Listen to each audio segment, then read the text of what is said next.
আপনার বয়স কত হয়েছে সেটা বলুন। 46। দেখুন 46 বয়সে উনি ছেলেদের সাথে ট্রেনিং করছেন। আর এটা হচ্ছে ওনাদেরকে কালকে গিয়ে অফিসার্স, তাই জন্য কালকে ছেলেদের সাথে ওনাদেরকেও দৌড়াতে হবে, তাই জন্য ওরকম ফিজিক্যাল স্ট্যান্ডার্ড একটু থাকতে হবে, তার জন্য ওনাদেরকেও ট্রেনিং করতে হয়। সাবাস স্যার, সাবাস। 46 বয়স, সাবাস। আমরা আছি এখন আমাদের সাব ইন্সপেক্টর স্যার। তো সব থেকে প্রথমে আপনি বলুন স্যার, আপনার কেমন লাগছে? হ্যাঁ, এর আগে 15 কিলোমিটার হলো আর আজকে 20 কিলোমিটার হচ্ছে, তো আপনার কি কেমন লাগছে? হ্যাঁ, চাপ আছে, কষ্ট আছে, তবে আপনি একটা কমান্ডার, ঠিক। কালকে এই ছেলেদেরকে নিয়ে আপনাকে অনেক রকমের কাজ করতে হবে, তার জন্য আপনাকেও তো ফিজিক্যালি ফিট থাকতে হবে। এমনিতে ফিট আছেন, দেখুন স্যার। আপনার বয়স কত? 28 বছর।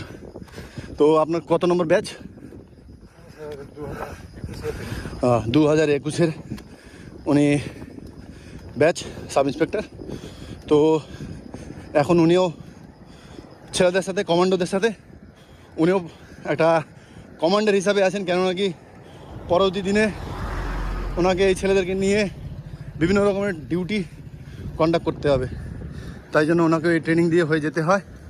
তো তোমরা দেখতেই পাচ্ছ কীরকম কষ্ট আছে। আর উনিও রাইফেল, পিঠু ওনার কাছেও 10 কেজি, তো এটা নিয়ে ওনাকেও ছুটতে হয়, কেউ বাদ যাবে না।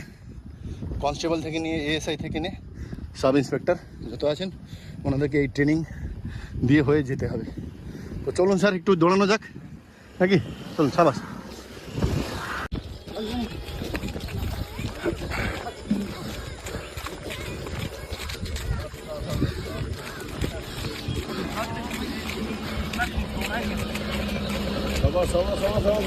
সাবাস, সাবাস, সাবাস। না না, जाएगा आगे, जाएंगे आगे, जाएंगे।